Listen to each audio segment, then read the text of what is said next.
Now on KOAM News at 6, Freeman Health System officials talk about the safety of postpartum vaccinations. Plus, 7 area winners have been announced in the Missouri Vaccine Lottery. I'm Bronte Sorotsky with how one Joplin man feels to be one of the lucky few. And the return of Friday Night Football to the 4 states. We'll have a preview of a big matchup as Webb City takes on Joplin. The 4 states' most watched news starts now. Freeman Health System says it's safe for new mothers to nurse their babies after getting the COVID vaccine. This is KOAM News at 6. Health experts at a press briefing today said the vaccine should be offered to women during and after pregnancy. They say the vaccines have a proven safety record and the antibodies they offer can be passed down from mother to child in the womb and through breastfeeding. What we don't know and what we're still looking at is how long those antibodies are effective and if they are effective for protection to the baby. That we're still looking into that. And where in your pregnancy, if you have COVID in the first trimester, are you still able to pass antibodies that far? If you're vaccinated, we're still looking at in that, but we do know those antibodies do pass. Freeman says it continues to see an increase in patients dealing with severe COVID symptoms. Well, the first round of winners have been announced in Missouri's COVID-19 incentive program, Mo VIP.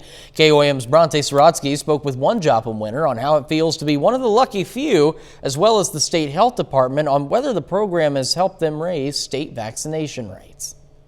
Back in July, the Missouri Department of Health and Senior Services partnered with the Missouri Lottery to periodically draw 900 vaccinated Missourians to each win $10,000. So now we have about 566,000 people that have registered to win the Mo VIP. They've already announced the first 180 winners. Among the 7 local winners was Joplin resident Alex Carnes. I woke up and I was like, wow, I think I just won $10,000, and looked back in the emails and I was just like, I guess that's what had happened. Carnes received his first dose of the vaccine on July 26th and didn't know about the lottery at the time. I was talking to my parents and they told me about the COVID vaccine lottery. I didn't even know it was a thing, and so I got onto the Department of Health and Senior Services website and lo and behold, saw it there, so I entered and I guess I was the lucky one. Although the state health department can't say for certain that the lottery caused the state's vaccine rates to go up, they think it could have helped some finally roll up their sleeves. We can't say for certain, if it was the vaccine incentive program that really gave them the nudge they needed. We have heard anecdotally from some individuals that really that was the nudge that they needed to get going and try to win that money. Now, Carnes, who works in the insurance industry, says he has a plan for when he gets his $10,000. Save and invest. I was a financial advisor. I'm an insurance agent. And that's kind of what we're taught and learn. It's kind of a crazy thing. Was never expecting it. I'm just going to keep living life as I normally would. In Joplin, Bronte Sorotsky, KOAM News. The KOAM also reached out to area health departments, and the Newton County Health Department says they're going to have a vaccine lottery of their own. The drawing will take place on October 1st. We'll have more details on our website. Another hot and muggy day, but it didn't feel as miserable as the other days. Oh, it certainly hasn't, Chris, because of our upper level ridge weakened just enough to where we actually trended a little bit cooler compared to yesterday's high in the mid-90s. We may do with lower to a few mid-90s today thanks to generally partly to mostly sunny skies, although hard to see any lingering cloud cover from our vantage point at 7th and Range Line. Still, we have to hold on to heat advisories for Bourbon, Crawford, Cherokee counties and much of southwest Missouri until we hit the top of the 7 o'clock hour. Then temperatures and the humidity will drop just enough to make it feel more bearable or tolerable as football games across the region get underway for tonight. And other than maybe a stray shower around Mount Vernon, I don't see anything else popping up or heading our way. So we'll keep quiet to start the evening out as temperatures range between 90 and 93 degrees for most. Still feels like the upper 90s though in many locations because of the high humidity. But again, Chris, the overall emphasis is we'll trend toward a warm rest of the evening as we hit 86 by 10, 79 by midnight, 86 by 8 I should say, and then we'll drop up to 73 in the morning. We'll break down the rest of our forecast here in just a bit. All right, Nick, thank you. Well, tonight is opening night for high school football in Missouri. Jacob Leonard is in Webb City where the Cardinals kick off the season against the Joplin Eagles. Jacob, this is a big game right off the bat for both teams, and Webb City is aiming for a bit of revenge. Yeah, it's no doubt talking to the Cardinals this week that they are motivated to get this game tonight from Joplin. Of course, the Eagles have beaten the Cardinals in each of the last 2 years, 35-28 back in 2019. A little tighter last year, 41-40, Joplin beat the Cardinals. So they have that motivation here in Webb City. Plus, everybody wants to win in front of their home crowd. And of course, opening the season, week 1 against your conference rival, the motivation definitely high for here for Webb City. We're going to have a full preview of this game here from both teams coming up in sports. All right, Jacob, thanks. We're going to check back in with you here in just a bit in sports. And that brings us to today's KOAM News Now Insta Poll. We're asking, who do you think is going to win tonight's Webb City-Joplin matchup? You can participate in the poll at KOAMNewsNow.com/vote or through the KOAM News Now mobile app. The results are updated live, and we'll check in on the final results a little later in the show. Well, some new Missouri laws take effect tomorrow. Restaurants will be able to sell sealed mixed drinks to go under one new law. Many coronavirus-related lawsuits also will be banned. Another new law punishes cities for cutting police funding more than 14% compared with other departments. Protesters face a misdemeanor charge if they block ambulances while demonstrating, and vandalizing any public monument or structure on public property will be a felony rather than a misdemeanor. Another new law makes it a misdemeanor crime to point a laser pointer at police or other first responders. Well, Kansas City Councilwoman and Missouri Congressman are working together to try and bring an Afghan refugee and his family to safety. Emily Rittman spoke to Teresa Lohr about the phone calls she received from the family who escaped an attack at the Hamid Karazi International Airport in Kabul. When Teresa Lohr learned about the violent and deadly attack in Afghanistan, she immediately reached out to a man who she considers a close friend. KCTV5 News is not identifying him due to safety concerns. They were at the airport this morning, waiting at the gate to be allowed in, and when the bomb went off. And he said, "We're okay," and then he left me a voicemail. We don't know what's happened. There was an explosion, then there was a lot of shooting. We don't know who's shooting at us, but we're running for our bus. Lohr eventually got word that he and all of his family members reached a safe house. She is unsure what the future holds now. We've been trying for about 10 days now. I've been working with Congressman Cleaver, and he and I have been burning the midnight oil trying to get him out. She's also worried about other Afghan allies. She is also trying to help evacuate an 18-year-old woman. It's especially bad for women and girls. I have one little girl that I've helped get through school at this point in time, and she's 18 now. In Kansas City, Jewish vocational service staff are offering support to Afghans who fear for the lives of their loved ones who are still in Afghanistan. We have somebody from Afghanistan on staff, and they spent the afternoon on the phone trying to be in touch with their relatives that are still back in Kabul, and so it just heightens all of that anxiety and the fear of the unknown, not knowing if the people that you love are safe, not knowing if this changes their opportunity to make their way here to the United States, where they don't have to fear for their lives. Jewish Vocational Service is also collecting donations to help Afghan refugees once they arrive in Kansas City. Since 2015, JVS has helped bring 185 Afghans to Kansas City. A sofa to a sponge, we are looking for all of those things so that when people come here, we can greet them and take them to a home that is furnished and ready for them to settle in. Lohr plans to continue working with Congressman Cleaver to hopefully safely evacuate families and women. Absolutely. I'm not giving up by any stretch of the imagination. We're so close to getting those folks out. Well, still ahead, an Oklahoma City family talks about the loss of a 13-year-old boy to COVID-19. And later, the Joplin Eagles are set to face off against conference rival Webb City. We're going to have a preview in sports. An Oklahoma family is mourning the loss of a 13-year-old boy. Reporter Christine Stanwood has that story. We know it's him providing for us. Sad that he had to take our baby, and he needed him more. He needed him more than we do.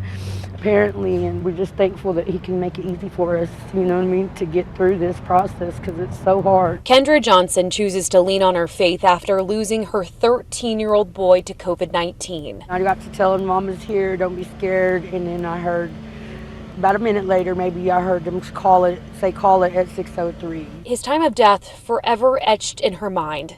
Her baby, Clarence Johnson, known by those who loved him as Trey. Yeah, Trey's his nickname. He's the third, so we call him Trey. He was about to start 8th grade at Oklahoma City Public Schools. He was truly loved by a whole lot of people, and that makes us happy, you know, makes us really happy. And it's sad at the same time, you know, it's bittersweet because he was such a happy kid. Kendra tells me weeks ago her family tested positive for COVID, but Trey was hit the hardest. He was a pretty big boy, and I was always scared that if he caught it, something like this would happen. We did the best we could with, you know, trying to lose weight. It can happen to anybody, you know, I mean, it really can. Kendra at peace that she will see Trey again one day. There wasn't nothing I could really do but try to save my baby, you know. And I know that ain't in my hands, you know what I mean, that's God's hand. And again, that was Christine Stanwood reporting. Later, it's a big night for local football fans. Missouri high school football is back, and it's kicking off with a big matchup as Joplin takes on Webb City. We'll have a preview in sports. But first, it was definitely hot and humid to start the weekend. Now, the big question is, does it stay hot for the next several days? Forecast up next.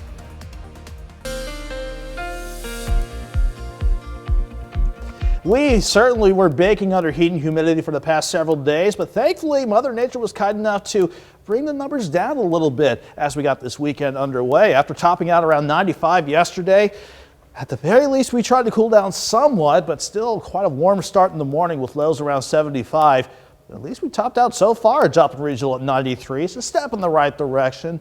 But I do expect us to at least get a little bit more of a break in the heat as we continue not just through the weekend, but into early next week. I'll show you why here in a bit. But I haven't been able to track much throughout the course of the day overall. We were just completely quiet this morning under partly to mostly sunny skies, and just this afternoon, maybe a couple of showers around Table Rock Lake, Monette, Miller, east of Missouri 39. That's pretty much about it. Other than that, we have been keeping an eye on heat advisories. They're still trying to hold on for Bourbon, Crawford, Cherokee County, so much of southwest Missouri. But once we hit 7 o'clock, the heat's going to be low enough and the humidity will be low enough where it will certainly be more bearable for any outdoor plans, especially as the football games kick off in just about roughly 45 minutes time on this Friday evening. 92 in Joplin, the south breeze at 7.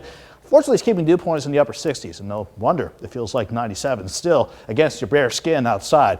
Between 90 and 94 degrees at the hottest across the region, but you factor in the humidity, still feels like the upper 90s across much of the region, maybe close to 100 degrees over in Chanute, but thankfully we'll trend downward once again into the 80s after the kickoff. 81 by 10, 79 by midnight, and ultimately we'll drop off to 73 before we try to turn a bit hotter again as we go into tomorrow, but not so much happening in our immediate region. Maybe some random storms from the heating of the day around the St. Louis area. That's pretty much it in terms of what's close to the region. Still watching this front. That will play a role in the forecast as we go into early next week. For now, though, we're still on the hot side of this jet. Even though the ridge itself shifted off toward the Atlantic seaboard, it's still going to keep us a bit hot as we go through the rest of the weekend. For this evening, though, again, we'll still be near 90 in a couple of spots by the time the games get underway, but here's 9 o'clock by the final snap, or when the game should come to an end. Everyone will be at least into the lower 80s, so temperatures do feel more comfortable, at least a little bit more comfy as we go through the rest of the evening. Ultimately, we will see overnight lows across the region drop off to 73. Throughout the day, we'll be mostly sunny during the morning, and to start the afternoon now, that'll push us to 88 by noon. But again, with the heat and humidity of the day, especially with highs near 92, I'm not going to rule out maybe a random shower or storm, but you can see on the future track, kind of like today, really hit and miss these rain chances, more emphasis on miss instead of hit. And thankfully, the humidity won't be too terribly high as well. Thankfully, mid to upper 90s is what it'll feel like outside, so far short of heat advisory criteria, which is certainly good news. Here's Sunday, though. While we keep an eye on Ida, that's going to stay mainly to the south and east as a major hurricane as it works into Louisiana for landfall. But Sunday and Monday, that front to the north, thankfully with this dip in the jet stream, that is what will bring us better chances for scattered storms, especially Sunday and Monday. That'll also bring highs back into the upper 80s to near 90 Sunday through Tuesday. So we'll enjoy that dip in temperatures, Chris. But once we get toward the end of the week, back into the lower to middle 90s we go. It is toastier than a Hot Pocket out there. It certainly is. Thank well, you. depending on which end you buy it from. That's true. That's true. Nick, thank you so much. Coming up next, it's the opening night of the high school football season in Missouri. Jacob Leonard joins us live in Webb City to preview the Cardinals matchup with Joplin after the break.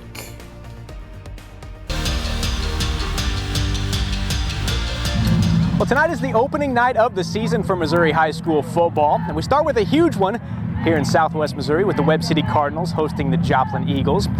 Danny Terzer gives us a look at this important Week 1 matchup here in the COC. The Webb City Cardinals have been anticipating this Week 1 matchup since last fall. We've been ready since the last time we played them. That's because they're playing for some redemption. Losing them 2 years in a row, it's not something that we like. So we're trying to make up for it this week. The Cardinals are hosting the neighboring Eagles in a Week 1 COC clash. The last 2 years, Joplin has had the edge. Of course it gives us confidence and motivation, but like always, I mean, Webb's a really, really good team. So, I mean, they can come out and beat anybody no matter how good they are. We really have to take every person seriously and every game seriously. I'm really excited for this matchup. This is one that you circle on your calendar every year. It's a high-stakes game right out of the gate. I think as a coach, you probably never feel like you have enough practice time, especially going into that first game. The one thing that makes this more difficult probably is because you're playing Joplin, who's, been a really good team in our conference the last few years. When you go up against a quality program like Webb City, you need to dot all your I's and cross all your T's and make sure you have all the little things ready to go. It's expected to be a physical battle, but mental preparation is important as well. We don't win games on just Fridays. You got to start at the beginning of the week. You have to start by winning on Monday during practice, winning on Tuesday during practice. So, I expect all these guys to kind of prepare themselves and get themselves into the moment and what it's going to be like coming into that Friday night. Danny Terzer, KOAM Sports. Elsewhere in the COC, Carthage Tigers open up the season tonight at Ozark. Carthage is coming off an undefeated regular season in 2020. Also tonight, Carl Junction, McDonald County, and Seneca all at home. Neosho on the road. We're going to have highlights from all of those games right here tonight at 10. The Kansas City Chiefs also in action tonight. They play their final preseason game against the Minnesota Vikings. A former Webb City Cardinal, Zach Davidson, now a tight end for the Minnesota Vikings, will be on the field tonight at Arrowhead. That one also begins at 7 o'clock. And after that one, the Chiefs will have a couple weeks off before they open up their regular season facing the Cleveland Browns on September 12th. Before we get to any of that, though, have a great night of high school football here in Southwest Missouri, including this big one in the COC featuring Webb City and Joplin. We're going to have highlights and scores from all across the area right here on 4 State Friday night, tonight on KOAM at 10. We're back with more news after this. Time now to honor a local veteran, Corporal Orville Height. The Miami, Oklahoma native served in the U.S. Army, and we are proud to salute Corporal Orville Height. He's tonight's 4 State hero. So we're going to go ahead and check in on today's KOAM News Now Insta poll. We were asking, who do you think is going to win the matchup tonight between Webb City and Joplin? The poll is closed. 55% of you say Webb City is going to win. 45% of you say Joplin is going to win. And as Jacob Leonard mentioned, a couple of good games in the last couple of years, so I think it's going to be close either way. I told you I'm a Joplin native, so I got to root for the Eagles here. But yeah, I bet Joplin's roster has changed quite a bit, so they can put up a good fight against Webb. But time and again, looks like Webb's always pulled off to be like the formidable team. They certainly have. And something that also is a bit formidable is temperatures lately. Yeah, thankfully they're trending a bit downward as we go through the rest of the weekend. 92 tomorrow with maybe a stray storm in the afternoon. I think better rain chances by Sunday and Monday could be enough, certainly, to push highs back into the upper 80s to near 90. Still a bit hot, Chris, but we'll definitely take those numbers. All right, Nick, thank you. That's our time for now. We'll see you back here at 10, and thanks for making us part of your night.